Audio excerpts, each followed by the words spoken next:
Mooney VR46 Ducati. I'm not so sure that Marco Bezzecchi will be happy to share his data with this man on Ducati with him next year, but another high-profile team manager who is 0% surprised about the pace of this man, Marc Marquez. As we build up to sort of what the last hour and 15 minutes or so on this Valencia test, I've just got this feeling as the sun shines overhead that there's going to be parts of this last hour, Lewis, that are going to feel like a Q2 on Saturday morning. Soft tyres, time attacks getting thrown at it. Who can just strike a psychological blow going into the winter break? Well, Maverick Vinales just gave it a good go. He's just improved to second place now and split the Marquez brothers, the Grassini teammates. He's done a 1:29.467. So Maverick Vinales, who's often the star of winter testing, as we mentioned earlier on, is now up into second place. So it's Ducati, Aprilia, Ducati, Aprilia, Ducati, the top six at the moment, which I'm sure will please that man.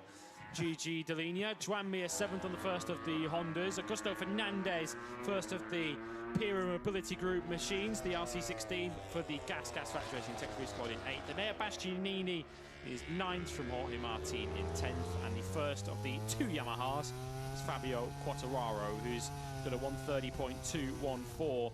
7/10 off the pace in 11th. His teammate Alex Rins has kept his mileage to a minimum this afternoon. He's just on the 30. We'll get you back, don't worry. But we don't forget Honda's new aero blocking out our view of a Joan Mir lap around the Ricardo Tormo circuit, as that's lap 44 in the books now for Marc Marquez, and he runs in wide through the first corner.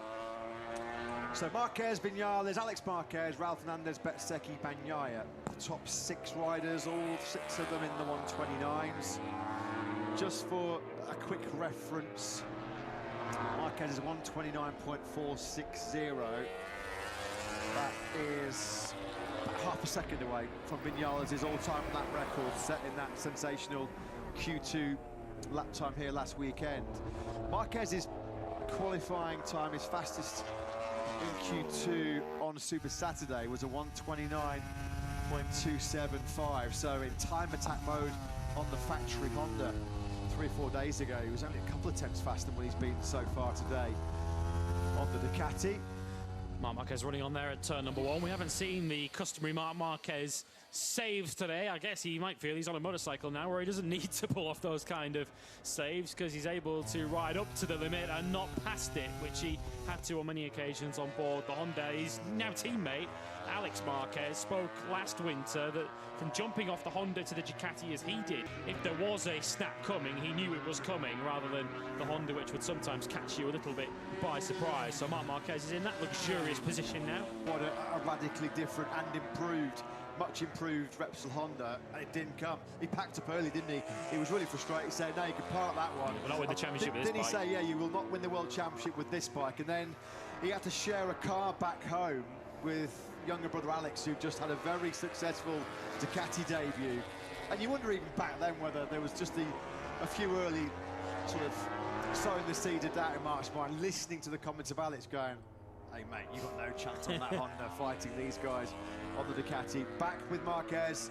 That's going to be the 4th, 5th, 6th time over the last couple of hours or so where he's been super rapid in the first sector. Another best T1 for the number 93.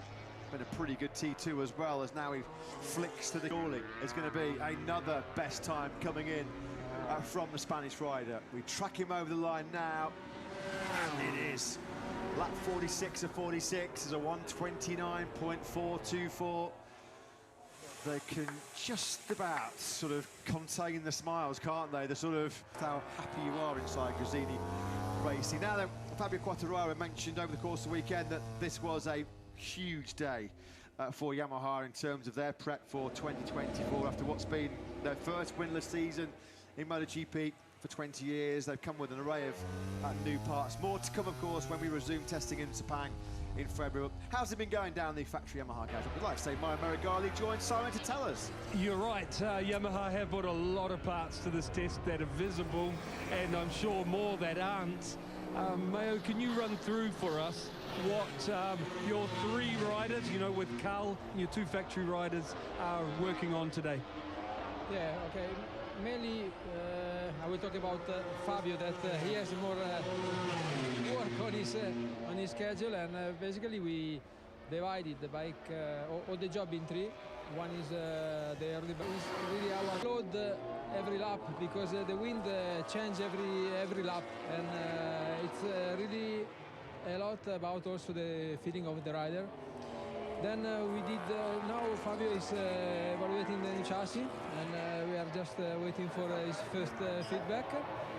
And about the engine, yeah, we saw that when we switch from the current one to the new one, we gain a couple of kilometers per hour, and it's okay.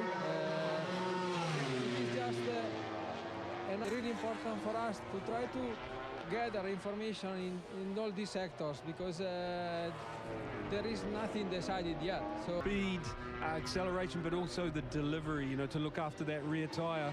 And was there no negative from anyone? no, so far no. The problem is we don't know if it is because of the wind, maybe the dust of the wind, or maybe because yesterday the ride with Pirelli, but the tire degradation that we are having today is definitely worse compared to the entire weekend. So we don't know the others if they are facing the same problem, but it's really strange, because during the weekend we never had this kind of tire degradation, mainly on the rear. We just saw Alex Rins head out. Oh, there goes Fabio, yeah, on another bike now.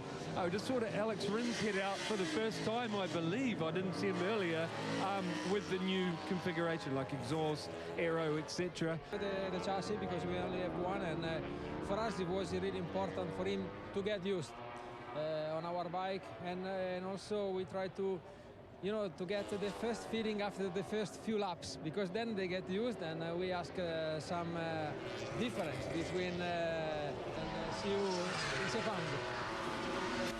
We will see you in Sepang, Mayo. No question about that. Thanks, Simon. Thanks to Maya Meregali then. So plenty of new parts and new components for Fabio Quartararo, certainly to evaluate.